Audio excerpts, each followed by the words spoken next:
seus olhos. Eram como chamas. Shalom à tous, shalom à tous, shalom frère Alexandre, comment vous allez? Shalom, je vais bien par la grâce du Seigneur Jésus. Et toi? Amen, ça va, le Seigneur fait grâce. Et voilà, nous sommes là une fois de plus ensemble avec mon frère Alexandre dans le cadre de notre émission et Bible ouverte. Comme vous le savez fort et bien, l'objectif de notre émission, c'est pour parler, voilà, de la saine doctrine, afin que les élus ne soient pas emportés à tout vent de la doctrine, comme dit à Timothée, comme Paul dit à Timothée dans 1 Timothée 1er, le verset 9, combat un bon combat de la foi. Mais je vais nous laisser d'abord regarder la vidéo et après nous allons y revenir comme nous le faisons toujours. Merci. 3 ans depuis qu'on est ici. Cet homme sera un milliardaire. Hein? Amen.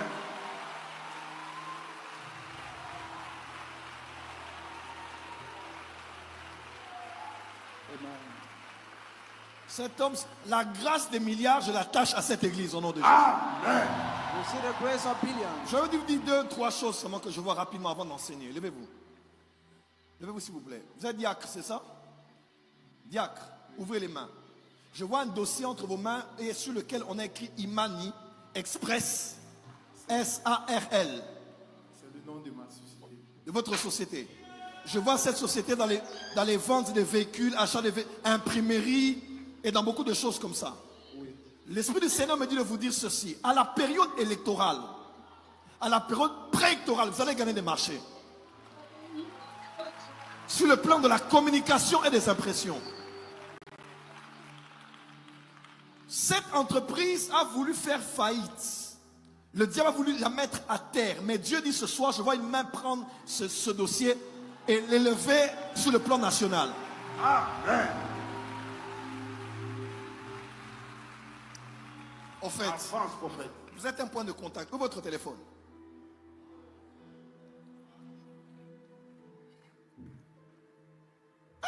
Il a 2 téléphones. Ok. Prenez votre téléphone. En fait, quand j'essaie d'aller chez lui, mon esprit va chez quelqu'un qui est connecté à lui. Le préfixe c'est quoi ici? Plus 225. C'est ça? Plus 225. Est-ce que je peux commencer à prophétiser maintenant? Avance, prophète. En fait, attendez, pendant que je parle, je suis avec toi dans la maison de quelqu'un. Et la maison dans laquelle je suis, je vois clairement dans la maison, il y a comme de la couleur orange. Hein? Attendez, il y a de la couleur noire. Il y a comme une barre comme ça.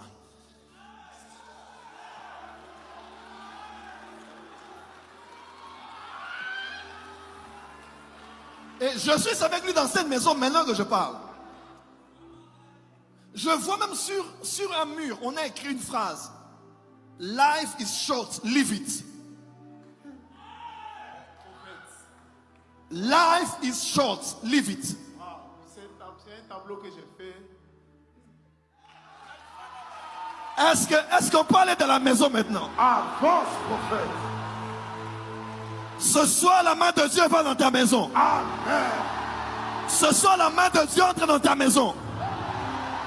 La mort, je vois, on a écrit ça en blanc. C'est en blanc.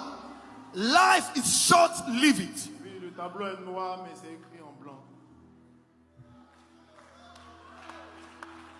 Maintenant, on va appeler quelqu'un qui maintenant l'a fête son anniversaire. Alain. Alain. Oui, Alain. Zo.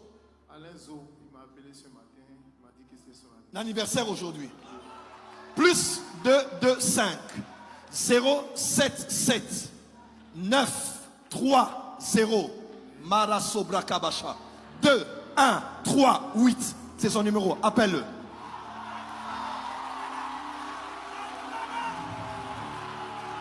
Je vois un aigle ici. Le Dieu des esprits des prophètes est dans la salle.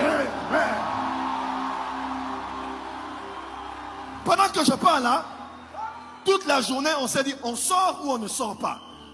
C'est l'anniversaire qu'il est en train de fêter. D'ailleurs, pendant que tu parles, tu as son numéro? Mara Sobra Kabasha. Sa photo de profil, c'est noir comme ça, avec du jaune comme de l'orange. Tu sais pourquoi? Parce qu'il vend les habits. Hein? Il vend les habits, il vend les habits. Il a une boutique, non? Là, tu es sur son WhatsApp? Appelle-le.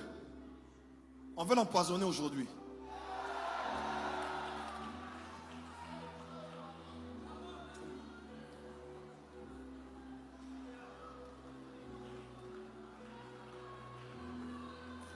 Toute conspiration dans le monde des ténèbres, que ce soit par l'air, que ce soit par l'eau, que ce soit par la nourriture, par des personnes connues ou inconnues, je parle comme prophète ce soir.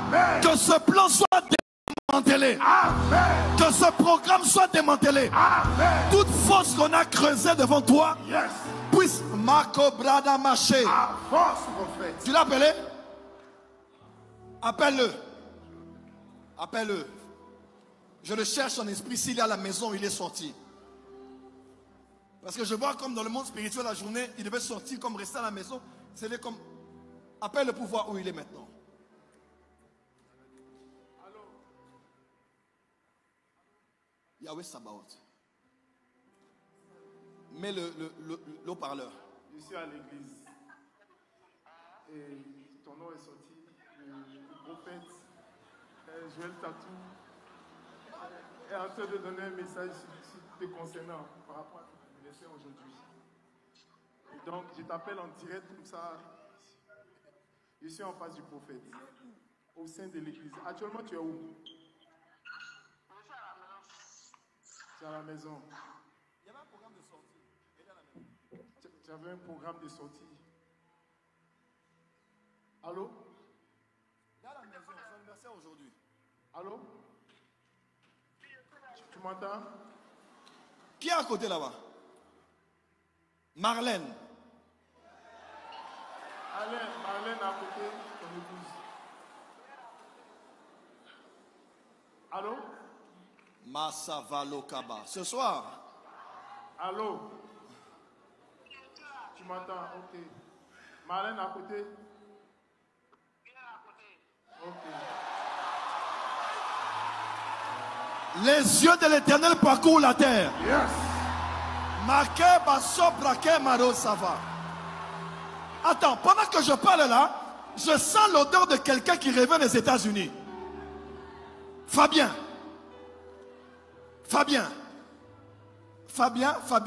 Je sens l'odeur des États-Unis. Il est où? Il est là? Est-ce qu'il est dans la salle? Quel cours vit-il est là? Ili, fili, difi. Il est où comme ça?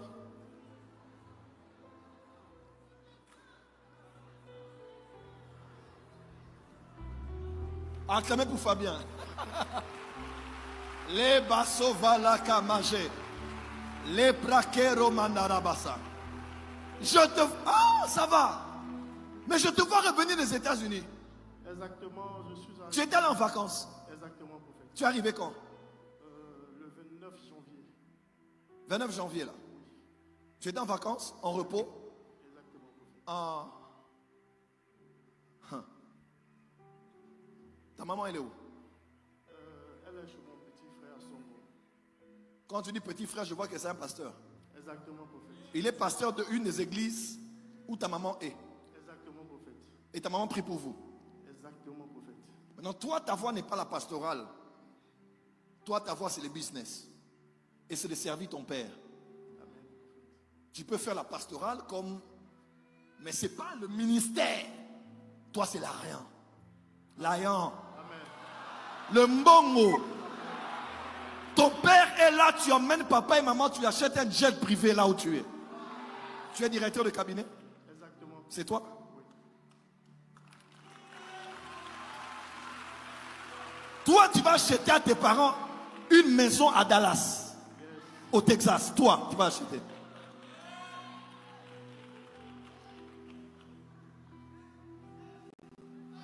Sois béni. Tu as appelé qui? Ton épouse. Qu'elle vienne. Ça va? Ça va? Les amis autour de lui là, dans son milieu des habillements là. Tu sais, Dieu l'a épargné de sortir aujourd'hui. On allait lui faire du mal à 20 h aujourd'hui. Mais il n'est pas sorti.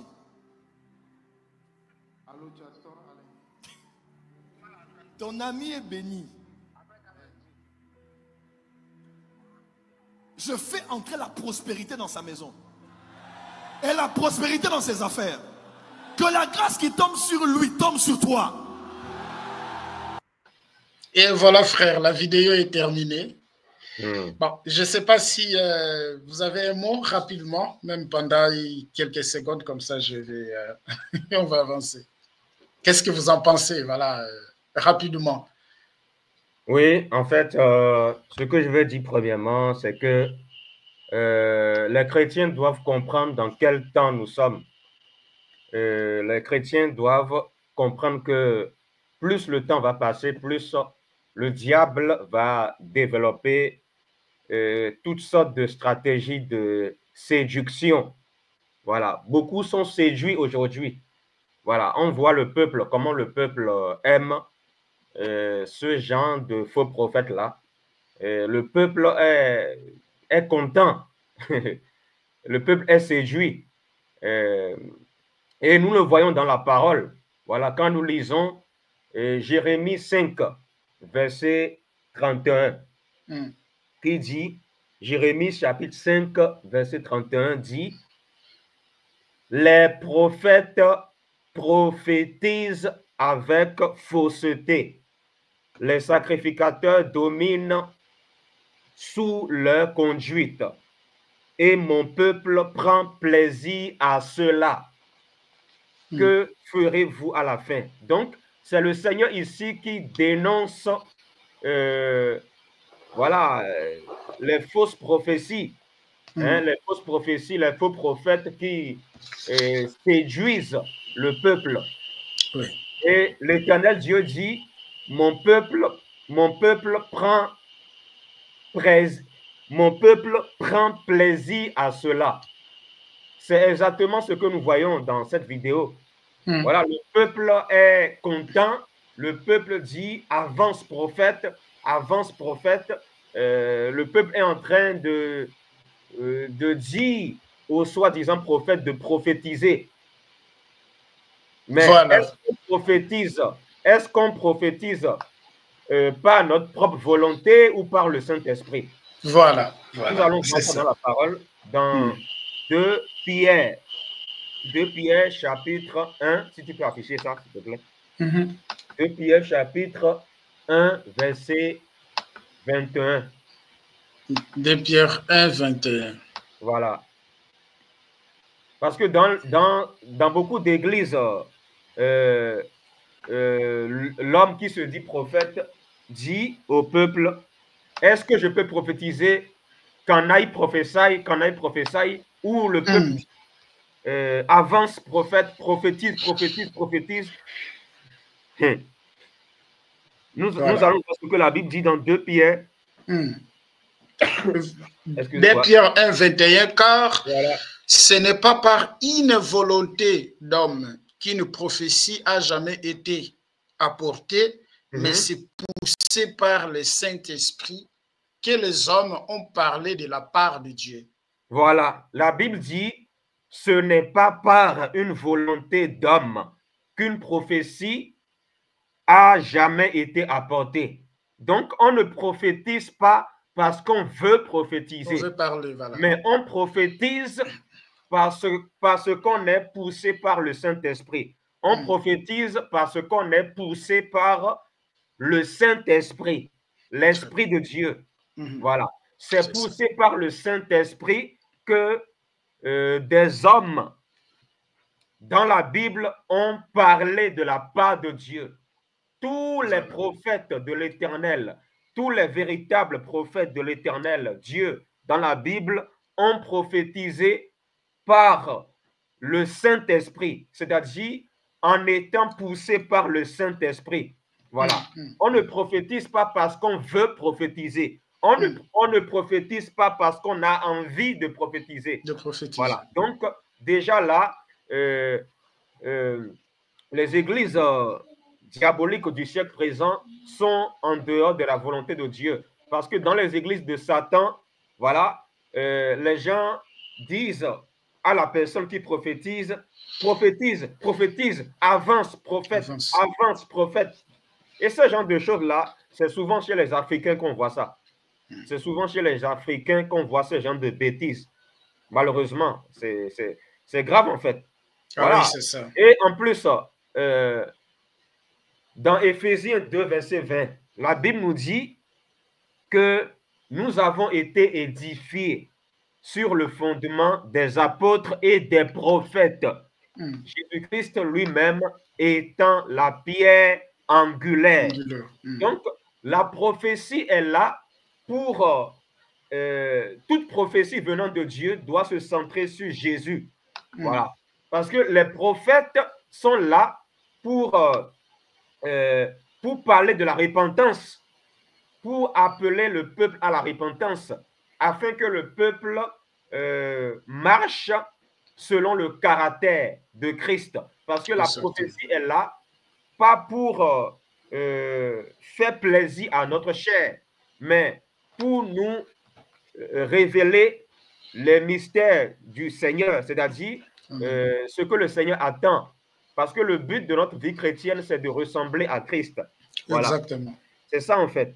Donc, la prophétie n'est pas là pour nous dire, pour nous attacher aux choses de la terre. Voilà. La prophétie est là pour nous édifier. Édifier. Mais c'est quoi l'édification? Mais l'édification, le mot édifier, c'est en fait, voilà, édifier, c'est-à-dire on doit être bâti en fait. Bâti par la prophétie. Si une prophétie vient et si cette prophétie ne t'amène pas à ressembler à Christ, il faut se poser des questions. Il faut se poser des questions. Est-ce que cette prophétie vient de Dieu? Toute prophétie qui vient de Dieu, mais ça doit révéler Christ. Ça doit nous pousser à ressembler à Christ de plus en plus. Exactement. Parce que si nous avons été édifiés sur le fondement des apôtres et des prophètes. Jésus-Christ lui-même étant la pierre angulaire. Donc, toute prophétie venant du Seigneur doit être centrée sur Jésus-Christ. Jésus-Christ.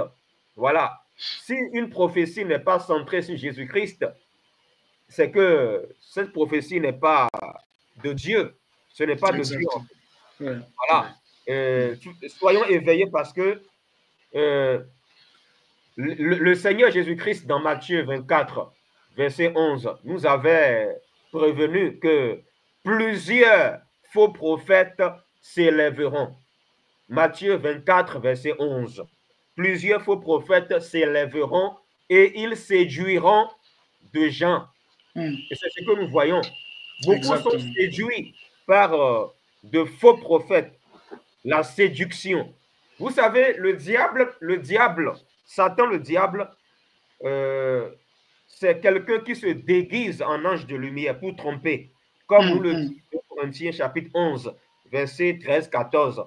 La Bible dit que Satan se déguise en ange de lumière pour tromper. Le diable, pour t'avoir, il ne va pas venir comme ça pour te dire je suis Satan, voilà mes cornes, je suis Satan, je vais te faire du mal. Non, il ne va pas venir comme ça pour essayer de te tromper, mais il va se déguiser afin que toi tu penses que c'est le Seigneur qui est là, alors que ce n'est pas le Seigneur.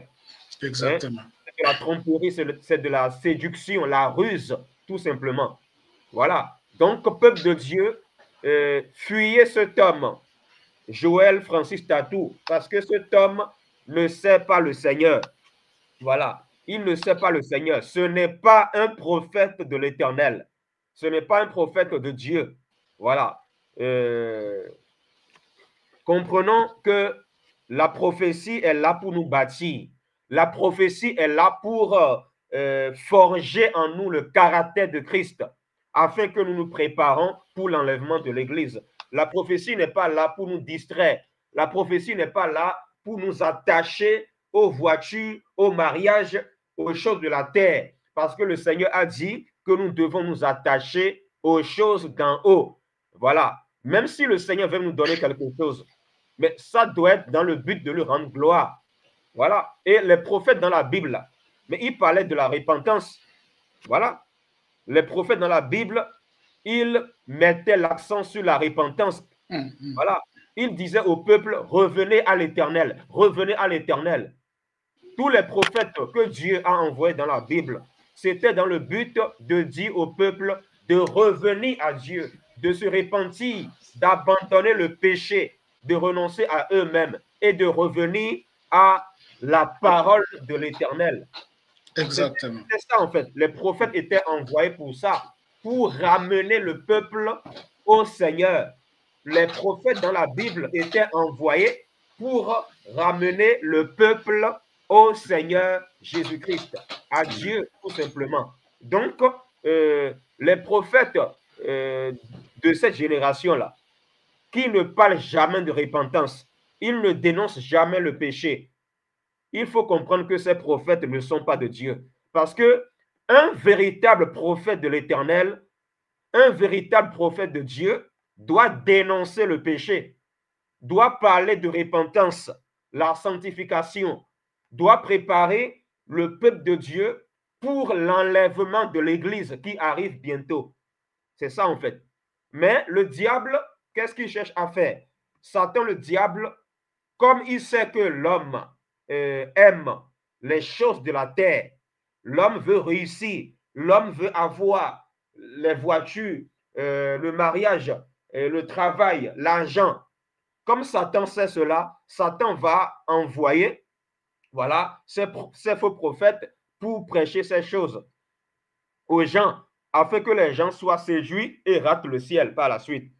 Voilà. On peut lire un passage, on va lire un dernier passage dans 2 Timothée 4.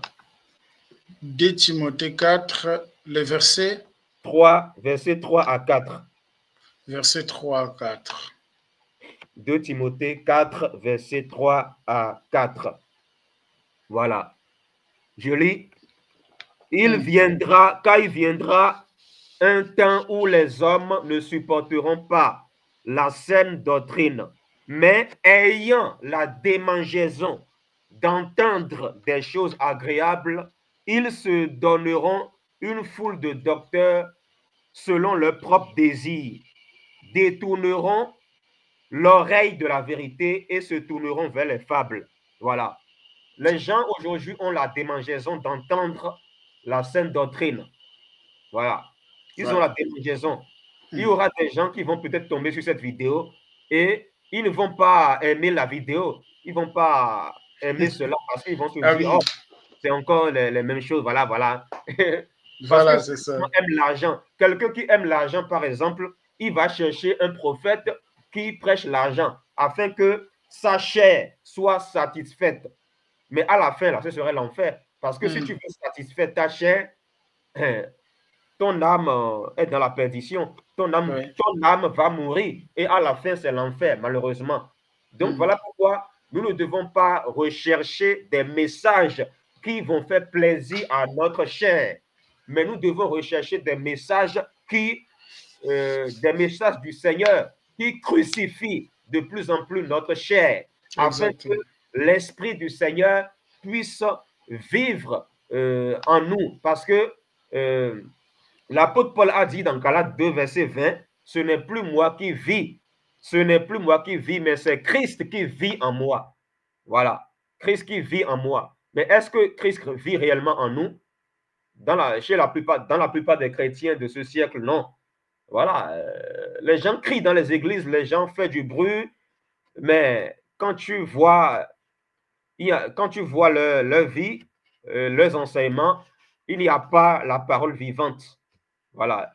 C'est l'évangile de la terre qui est prêché et non l'évangile du royaume de Dieu. Malheureusement. Voilà. Je ne sais pas si tu as quelque chose à rajouter. Oui, frère. Donc, merci beaucoup. Je pense que vous avez tout dit. Mais j'aimerais prendre juste 2 versets.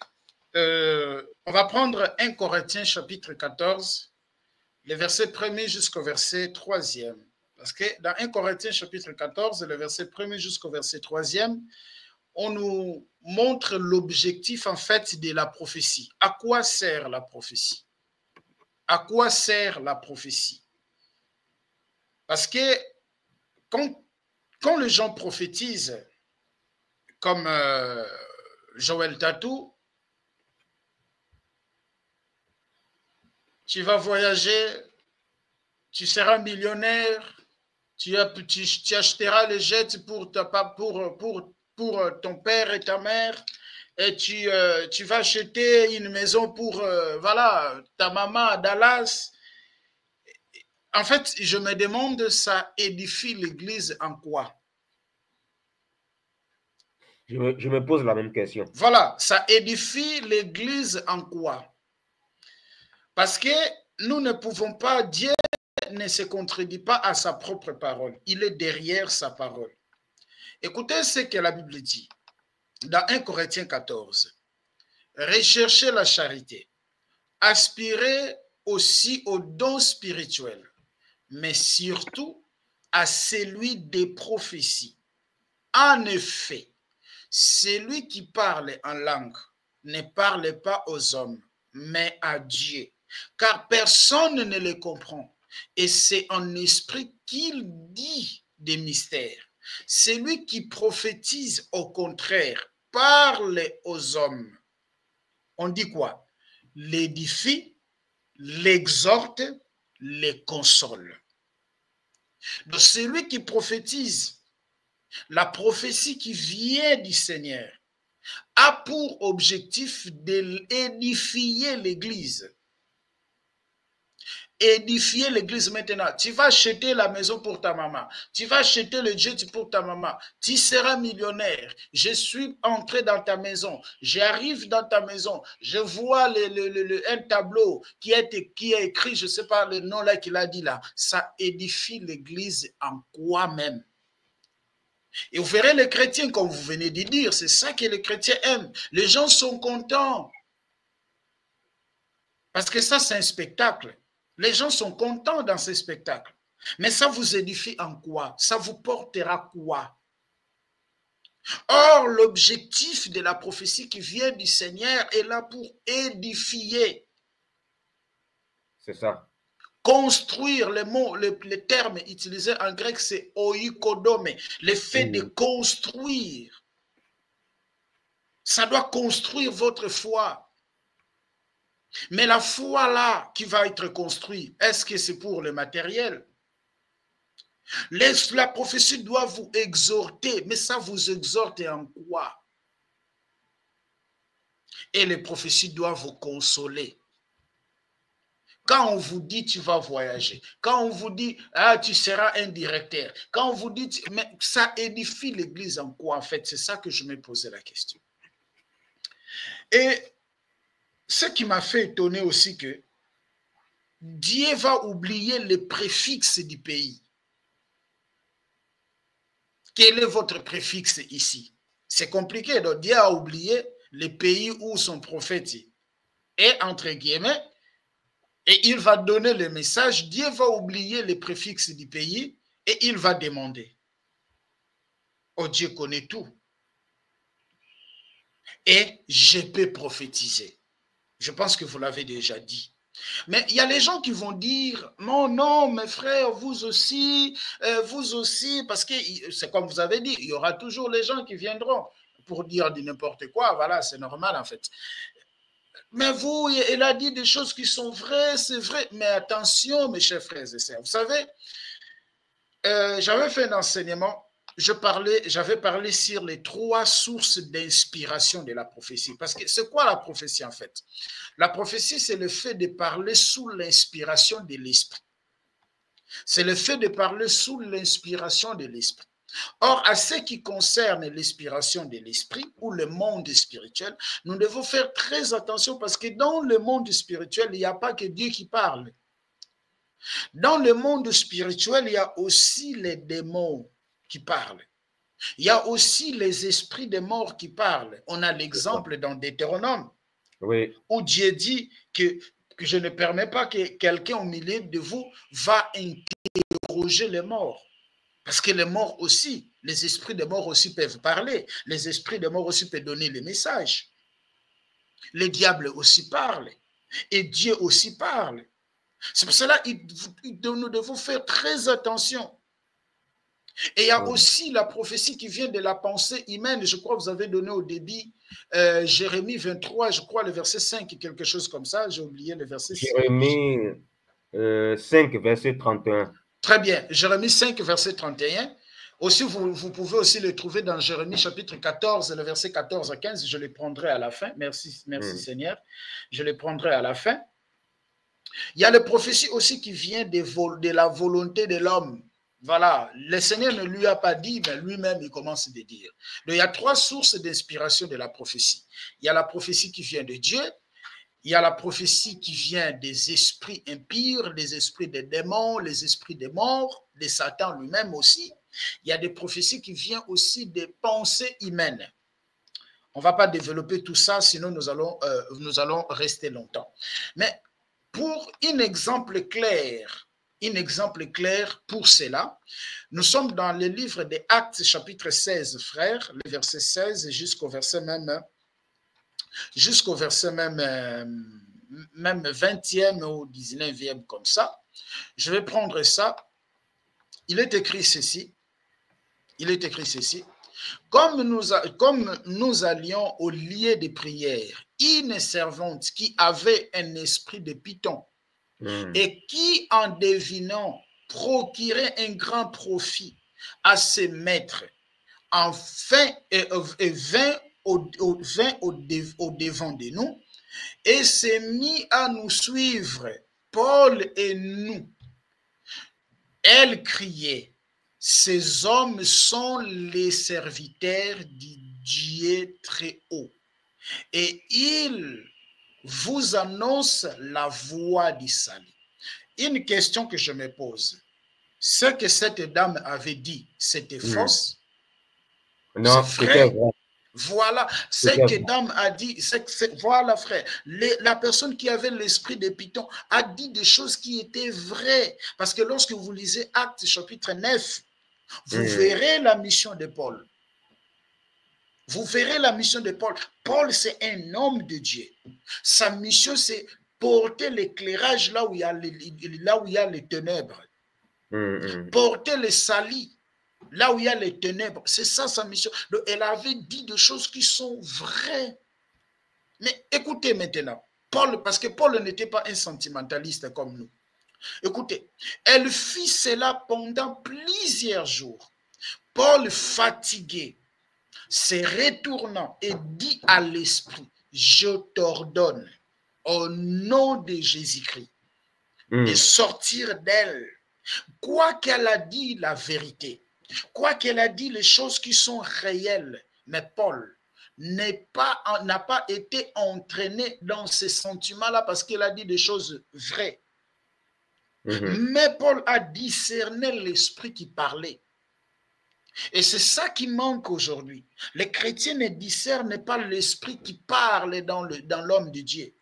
Ne discernent pas l'esprit qui parle. Les chrétiens sont là seulement, voilà, parce qu'il a dit la vérité, c'est ça qui arrive dans ma vie. Alors, il est un homme de Dieu. Non, qui vous a dit? Paul aussi allait dire, dans cette femme-là, elle est aussi une servante de Dieu, mais elle a compris que l'esprit qui parlait là, ce n'était pas l'esprit du Seigneur. Et il sortit à l'air même. Et le maître de la servante, voyant disparaître l'espoir de leur gain, parce qu'il y a des gains qui sont derrière, et se saisirent de Paul et Silas et l'entraînèrent sur la place publique devant les magistrats. Voilà, Paul n'a pas dit non, moi frère, tu peux prophétiser pour moi, je te regarde seulement comme ça. Je te regarde seulement comme ça. Pour te dire amen, frère, il faut que l'esprit, il faut que l'esprit me confirme en fait. Moi, je ne dis pas amen à des prophéties. Hein. Tu peux parler de moi, parler même de couleur des chaussettes. Et moi, je ne dis pas amen. Je te regarde seulement comme ça. Il faut que l'esprit me confirme ce que tu dis.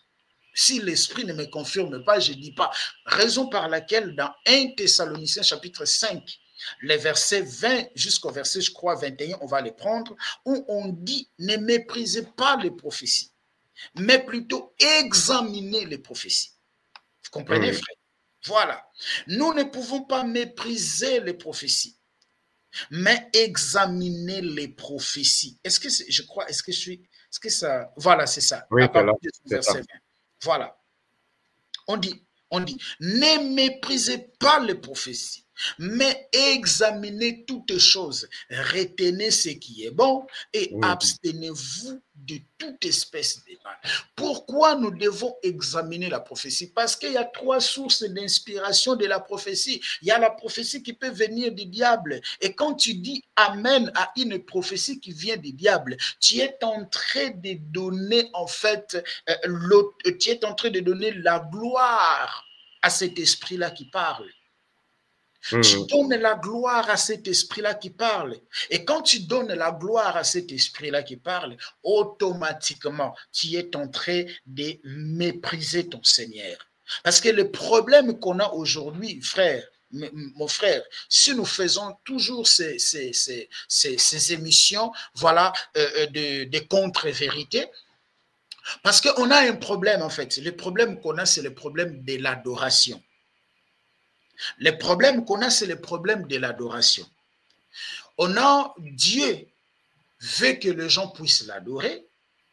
On a aussi Satan qui veut que les gens puissent l'adorer. C'est ça le problème qu'on a aujourd'hui.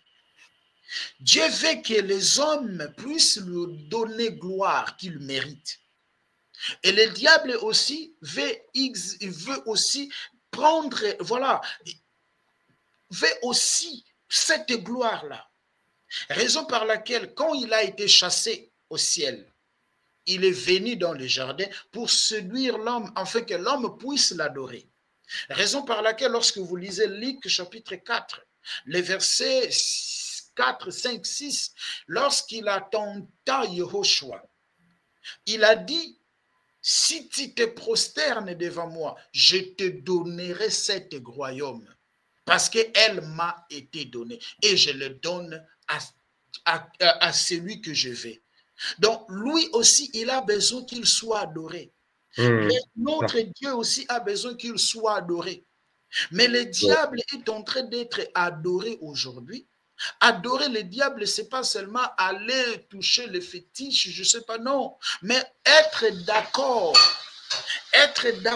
à un enseignement qui est au contraire de la saine doctrine, être d'accord avec un message, une prophétie qui contredit le message de ton Seigneur, les enseignements de ton Seigneur, tu es en train d'adorer le diable. Raison par laquelle beaucoup de gens adorent le diable sans le savoir. Beaucoup de gens adorent le diable sans le savoir, frère. Beaucoup de gens adorent l'ennemi sans le savoir. Pourquoi? Parce qu'ils sont d'accord aux choses qui contredisent même les Écritures. Prenons par exemple des Jean chapitre 1er. Excusez-moi, frère. Voilà, pendant que je parle, l'esprit me pousse toujours de parler. Oui, vas-y. Je vais bientôt, voilà. On va d'abord prendre ce verset. Je ne l'avais pas, voilà, c'est bien, voilà. On va prendre ça parce que c'est important. Écoutez, frère. Peut-être il y a une personne que le Seigneur a prévue pour comprendre ça. Voilà. Je suis dans les livres de Jean. Je suis dans les livres de Jean, le verset 1er. Écoutez. Prenez garde à vous-même, afin que vous ne perdiez pas les fruits de votre travail, mais que vous receviez une pleine récompense. Quiconque va plus loin et ne demeure pas dans la doctrine de Christ n'a point Dieu. Et celui qui demeure dans cette doctrine a le Père et le Fils. Si quelqu'un vient en vous et n'apporte pas cette doctrine, ne les recevez pas dans votre maison et ne lui dites pas sali, car celui qui lui dit sali participe à ces mauvaises œuvres. Je vais entrer dans la langue grecque pour voir les mots qu'on a utilisés ici. Ne lui dites pas sali. Je vais prendre ça dans les Strong. on va prendre les mots qu'on a utilisés pour salir. C'est là où vous allez voir, je vais vous démontrer la gravité des gens qui soutiennent des fausses doctrines. Ne lui dites pas sali. Voilà. C'est ça. Voilà. C'est ça. La gravité des gens qui soutiennent des fausses doctrines, la gravité des gens qui soutiennent des faux prophètes. Les mots qu'on a, les termes qu'on a utilisés en grec, c'est sheiro. Sheiro. Sheiro qu'on a traduit ça, c'est réjouir, être saisi, joie. Donc quand quelqu'un enseigne de fausses doctrines, moi étant un enfant de Dieu, étant un racheté, je ne peux pas me réjouir. Je ne sais pas si je me fais comprendre, frère. Oui, oui. Moi, voilà, moi étant un racheté, je ne peux pas me réjouir, raison par laquelle dans Psaume chapitre 11, le verset 3, David pose la question, lorsque les fondements sont renversés, les justes, que feront-ils? Quand David a écouté Goliath en train d'insulter son Dieu, David n'a pas resté calme, il est sorti. Il est sorti. Donc, je ne peux pas dire amen. Je ne peux pas me réjouir là où il y a le fausseté. Sinon, j'essaierai, en fait, je serai considéré les mêmes avec eux. Raison par laquelle on dit, si quelqu'un vient parmi vous, ne vous ramène pas la doctrine de Christ. Christ a sa doctrine. Ne le dites pas amen. Ne le dites pas sali. Or, sali, c'est se réjouir. Le mot grec qu'on a utilisé là-bas, c'est cher, c'est réjouir. Tu ne peux pas se réjouir avec lui. Tu ne peux pas se réjouir avec lui. Tu dois rejeter.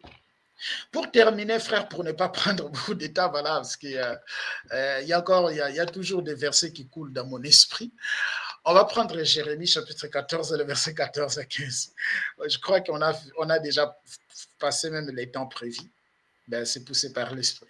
On va prendre Jérémie 14. Jérémie chapitre 14, le verset 14 à 15. Jérémie 14, le verset 14 à 15. Qu'est-ce qui est écrit? Qu'est-ce qu'il a dit ici? Écoutez très bien, écoutez très bien, écoutez très bien, écoutez très bien. Et l'Éternel me dit, c'est les mensonges qui prophétisent en mon nom les prophètes. Je ne les ai point envoyés. Je ne leur point donné d'ordre. Je ne leur point parlé. Ce sont des visions mensongères, des vaines prédictions, des tromperies de leur cœur, qu'ils vous prophétisent. C'est pourquoi ainsi parle l'Éternel sur les prophètes et qui prophétisent en mon nom, sans que je les ai envoyés, et qui disent qu'il n'y aura dans ces pays ni épée ni famine. Ces prophètes périront par l'épée et par la famine. Écoutez maintenant le verset 16. Écoutez le verset 16. Et ce qu'ils prophétisent seront étendus dans les rues de Jérusalem par la famine et par l'épée. Il n'y aura personne pour leur donner des sépulcres, ni à eux, ni à leurs femmes, ni à leurs enfants, ni à leurs filles. Je répandrai sur eux la méchanceté. En fait, quand vous écoutez des prophéties qui ne viennent pas du Seigneur, vous finirez, donc vous avez la même finalité avec ces gens-là. Vous avez la même finalité avec ces gens-là. Parce que tu es d'accord, tu te réjouis à ce qu'il dit. Tu te réjouis aux mensonges. Tu te réjouis aux choses qui contredisent la parole. Tu te réjouis aux choses qui donnent gloire, pas à ton Dieu, mais qui donnent gloire au Satan. Parce que quand je parle les mensonges, je ne donne pas gloire à Dieu, je donne gloire au Satan. Tu es d'accord. C'est pour cela, si quelqu'un vient, ne vous ramène pas la doctrine de Yehoshua. Ne le recevez pas dans votre maison. Ne lui dites pas sali. Sali, c'est le fait de se réjouir. Ne se réjouis pas avec lui. Ne dis pas amen. Avance. Depuis quand on ordonne Dieu de parler? Voilà, frère. C'est compliqué, c'est terrible. Ouais. C'est terrible. Depuis quand on ordonne Dieu? Depuis quand on ordonne Dieu de parler? Exactement. Depuis quand on ordonne Dieu de parler? Quand Dieu parlait à Ézéchiel, Dieu appelait Ézéchiel fils de l'homme. C'est ça. Fils de l'homme, va dire. Mais nous, aujourd'hui, dans notre temps, c'est nous qui donnons l'ordre à Dieu. Dieu, je vais parler. Dieu, je vais dire. Et les gens même demandent à Dieu, Dieu parle. Parce que quand on dit, Kenaï prophétie. Canaille prophétie. Canaï prophétie. Est-ce que je peux parler? Est-ce que je peux prophétiser? Donc, tu donnes l'ordre à Dieu. Les gens disent, oui, Dieu parle. Oh, mais nous sommes où là? Hein? Alors que c'est la chair qui parle. C'est la chair. Et on peut de respect aussi au nom de Dieu. Malgré qu'on ne le voit pas, il est caché. Parce qu'il est dans... Voilà. Mais ayons un peu de respect. Les gens n'ont plus le respect, frère, du nom de Dieu. Ils font tout. Je vais terminer par ces versets, frère. De 1 Jean 4, le verset 1er. 1 Jean 4, le verset 1er. 1 Jean 4, le verset 1er. On dit, bien-aimé, je vais sélectionner. Bien-aimé, n'ajoutez pas foi à tout esprit, mais éprouvez les esprits pour savoir s'ils sont de Dieu, car plusieurs faux prophètes sont venus dans le monde. Voilà. N'ajoutez pas foi à tout esprit, mais approuvez les esprits, comme Paul. Éprouvez. Voilà, éprouvez. Éprouvez les esprits comme Paul avait éprouvé l'esprit qui parlait dans cette dame-là. Voilà, mes chers frères et sœurs, réveillez-vous, car le temps où nous sommes est vraiment compliqué. Merci à tous et merci, frères, pour votre disponibilité. Et je vous laisse clôturer par la prière. Merci. Père éternel, tout-puissant, au nom de Jésus, Seigneur, nous te prions, Seigneur, pour ce peuple endurci en ce temps difficile.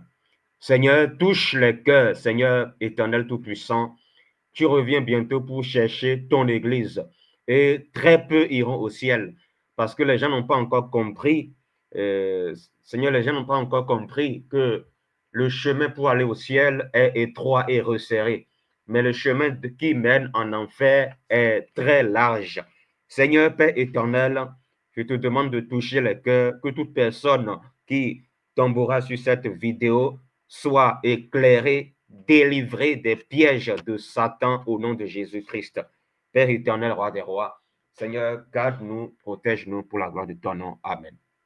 Amen, amen. Merci à tous, que le Seigneur vous bénisse et merci frère. On se dit, voilà, à la prochaine. Merci. Ok, merci. Au revoir. Likez la vidéo si elle vous plaît, et si vous êtes nouveau sur la chaîne, n'oubliez pas de vous abonner et d'activer la cloche de notification afin de ne rater aucune de nos vidéos.